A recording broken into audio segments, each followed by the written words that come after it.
Hi, this is Andrew Markus. Welcome to Film Music Mentor. Today's topic, why does a film composer have more in common with Bobby Flay than with Bono?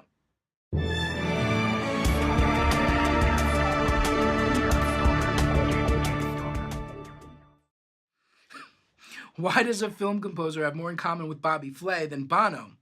Weird, I know. It's a very strange comparison, but I'm going to tell you. Let's start with Bono. Bono is a fantastic singer, one of the greatest in pop music history. U2's a great band. He's a great songwriter. He writes about meaningful, big topics. He doesn't write silly, goofy songs. He writes about political injustice, writes about Martin Luther King. He writes about his faith. He writes about deep stuff. But whenever he writes a song, even if it's for a film, even if it's nominated for an Oscar, he's still in the same lane. He's working with the same discipline, the same process that he does when recording for an album. And it's not what a film composer does when scoring a film. So why Bobby Flay? Bobby Flay is put in a scenario where he doesn't know what he's going to cook. They don't say, come here and cook the stuff you're most comfortable with. He's put on these shows, Iron Chef, Beat Bobby Flay, and he doesn't know what he's going to cook. He has to cook something that someone else is good at. So he has to rely on a huge knowledge base of food, flavors, the science involved in cooking. What temperatures will ruin food and what temperatures will make them just right. He understands cooking from every angle, and he can take influences from all kinds of cuisines and bring them into his own style, and he wins these competitions a great majority of the time. Well, film composer is no different.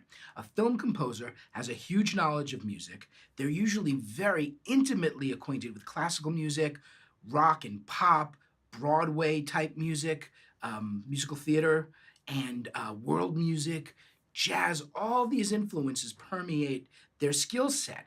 So what the film composer does is they have this dramatic sense, and they sit in front of a film that has no music, and they discover what's going to work best in conjunction with the director, producer, or without. Um, this is a different skill set than writing a song. And even if you're the greatest songwriter and the greatest singer, it doesn't mean you can score a film. It's a very different job. So this comparison with Bobby Flay and a film composer, I think, is very apropos. As a film composer, we get this film, we talk to a director, and we create a sound. We'll pull from different worlds of music, rock, pop, jazz, classical, very classically influenced, actually, because in classical music, that is the music that requires the most technique compositionally, the most variety. A lot of people listen to classical music and they go, oh, it's classical music. It's all this one thing, but it's not. Classical music has many, many, many genres and subgenres. When a piece of classical music was written greatly determines the values that music has attributed to it.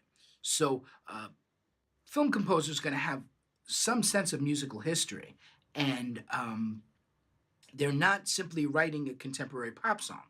Um, Pop songs are great. Most of what we listen to just as people are songs. Most of us don't go and listen to instrumental music, but most music in films is instrumental music.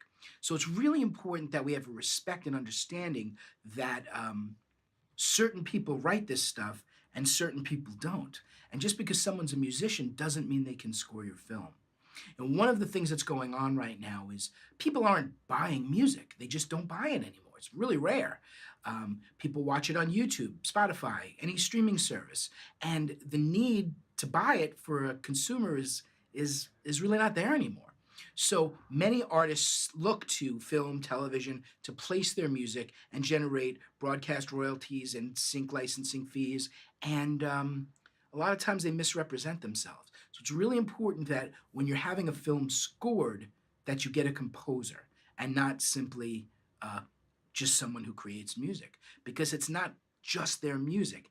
It's the process, it's the artistry, it's the blending of genres and applying it to this dramatic situation just right. That's how you make your film better, because it's all about telling a story.